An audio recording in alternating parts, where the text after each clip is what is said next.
అందరికీ నమస్కారం అండి. వేదిక ఇచ్చిన పెద్దలందరికీ కూడా చాలా చాలా సంతోషమైన దినం ఇవాళ. ఎప్పటి నుంచో మనం చేసుకోవాల్సిన పండగ కనీసం ఇవాళన్నా మీ హయాంలో చేస్తున్నందుకు చాలా చాలా సంతోషంగా ఉంది సార్. ఎందుకంటే మనందరం కూడా సినిమా మీద బతుకుతున్న వాళ్ళం. ఇవాళ మనం ఎంతో అంటే నాగేశ్వరరావు గారు ఒకసారి ఒక మాట అన్నాడు, మేము ఇండస్ట్రీకి వచ్చినప్పుడు అంతా కూడా చాలా హయ్యెస్ట్ కాంపిటీషన్ ఉండేది, ఆ కాంపిటీషన్ మేము తట్టుకోగలిగే వాళ్ళం కాదు, మాకు సరిగ్గా సాంస్క్రిట్ మాట్లాడడం చేత వచ్చేది కాదు, మంచి మాటలు మాట్లాడడం కూడా చేతగా వచ్చేది.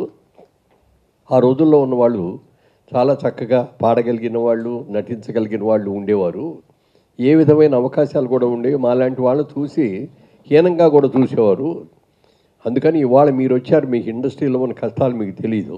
మేము చాలా కష్టాలు పడి ఒక తార్ రోడ్డు, సిమెంట్ రోడ్డు వేసాం, ఆ సిమెంట్ రోడ్డు మీద మీరు ఇప్పుడు బాగా హ్యాపీగా వెళ్తున్నారు అని చెప్పి నాగేశ్వరరావు గారు అనేవారు. అది నిజమే. అది మరి అలాంటి వాళ్ళు ఎంతమంది, ఒక ఎల్వి ప్రసాద్ లాంటి వాళ్ళు కానీ అట్లాంటి మహనీయులు సినిమా ఇండస్ట్రీ అవ్వటం కోసం, సినిమా రంగంలో రావడం కోసం ఆయన అనేక సినిమాల్లో నటించడమే కాకుండా డైరెక్ట్ చేయటమే కాకుండా వాళ్ళ సినిమా ఇండస్ట్రీలో మనందరం కూడా గర్వంగా చెప్పుకోదగిన వ్యక్తుల్లో ఎల్వి ప్రసాద్ గారు ఆద్యుడు అని చెప్పుకోవచ్చు. మనం హెచ్ఎం రెడ్డి గారు వాళ్ళందరూ తర్వాత తీసినప్పటికి కూడా వారికంటే ముందు నుంచే ఆయన నటనలో ఉంటాం, మరి హిందీ సినిమాల్లో చేయటం, బెంగాలీ సినిమాలు చేయటం, అలా ఇప్పుడు ఇందులో ఎవరు గొప్ప ఎవరు కాదని కాదు, ఎంతోమంది మహానుభావులు ఎంతో కష్టపడి ఈ సినిమా పరిశ్రమకు ఒక గ్లామర్ తీసుకొచ్చి ఇవాళ భారతదేశంలో చెప్పాలంటే రాజకీయ నాయకుల కంటే కూడా ఎక్కువ వాల్యూ ఉండేది సినిమా నటుడికి. ఎందుకనంటే రాజకీయ నాయకులు పదవిలో ఉన్నన్ని రోజులు చాలా రోజులు వెంట పడతారు, అందరూ చేస్తారు నుంచి ఉంటుంది, కానీ పదవి నుంచి దిగిపోయిన తర్వాత ఎవరు బలకరించరు. కానీ సినిమా వాళ్ళకి అలా కాదు. సినిమా వాడు అనేది ఒక గ్లామర్ కనుక వచ్చిందంటే మనం సినిమాల్లో నటిస్తున్నా నటించకపోయినా, సినిమాలు తీసినా తీయపోయినా సినిమా వాడు రా అంటారు. ఏ ఊరు వెళ్ళినా కూడా చక్కగా మర్యాదగా పిలిచి వాళ్ళ ఇంటికి కాఫీ ఇది పిలిచి భోజనం పిలిచో ఎంతో మర్యాదగా చూస్తారు మనం పోయే వరకు కూడా. అలాంటిది ఒక్క సినిమా వాళ్ళకే ఉంది. ఇది క్రికెటర్స్ కూడా చాలామంది బాగుంటుంది అంటారు, కానీ వాళ్ళు కూడా రిటైర్ అయిపోయిన తర్వాత వాళ్ళని ఎవరు పట్టించుకోవట్లేదు. ఇప్పుడు అలా పట్టించుకునేటటువంటి వాళ్ళ ప్రజల్లో వాళ్ళ గుండెల్లో స్థానం ఏర్పరచుకుంది ఎవరు అంటే సినిమా వాళ్ళే.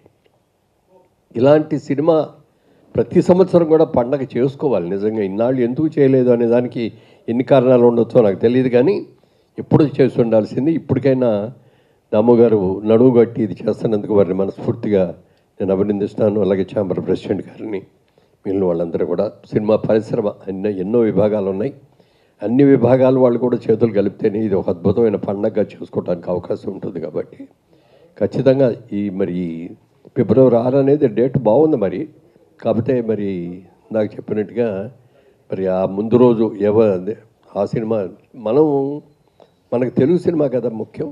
తెలుగు సినిమా అన్నప్పుడు మన రఘుపతి వెంకయ్య గారి సినిమా కదా.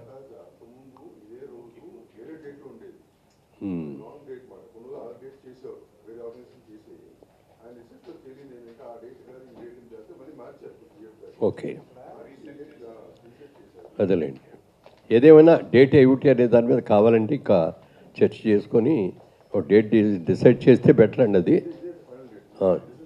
వండర్ఫుల్ అండి.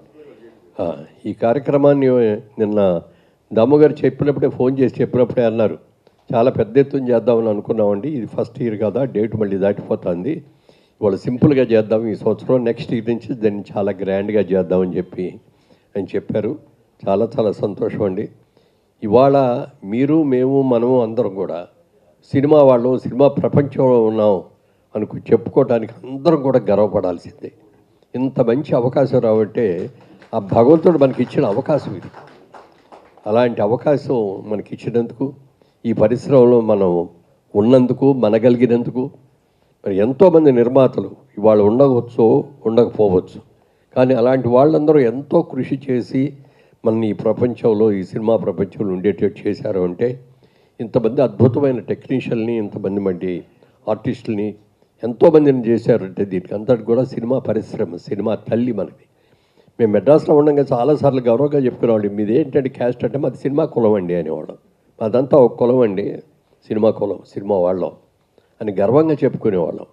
అలాంటి సినిమాలో ఉన్న మనందరం కూడా అందరూ కూడా సోదర సోదరీమణులాగా చక్కగా అందరూ కూడా ఆనందంగా ఉండాలని మనస్ఫూర్తిగా కోరుకుంటూ వచ్చే సంవత్సరం గ్రాండ్గా చేద్దామని దానికి ఆ?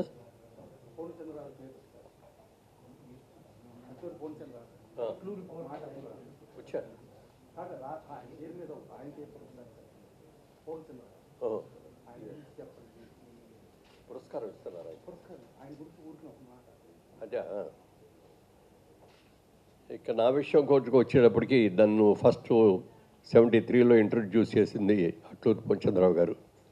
ఆయన కూడా సినిమా ప్రపంచంలో ఒక థియేటర్లో మన ఆ రోజుల్లో సినిమా ఏమంటారు ఏజెంట్లని ఎవరా రిప్రజెంటేటివ్ కరెక్ట్ సినిమా రిప్రజెంటేటివ్గా బాక్స్తో పాటు ఒక వెళ్ళేవాడు అనమాట డిస్ట్రిబ్యూటర్ తరఫున ఉండి రోజు డైలీ రిపోర్ట్లు మ్యాట్నీ ఎంత వచ్చింది ఫస్ట్ షో ఎంత సెకండ్ షో ఎందుకు వచ్చింది ఇవాళ ఎందుకు హౌస్ఫుల్ అవ్వలేదు వాతావరణం ఎలా ఉంది ఇట్లాంటివన్నీ కూడా చేసి ఢిల్లీ రిపోర్ట్ పంపించేవారు అనమాట వాళ్ళు.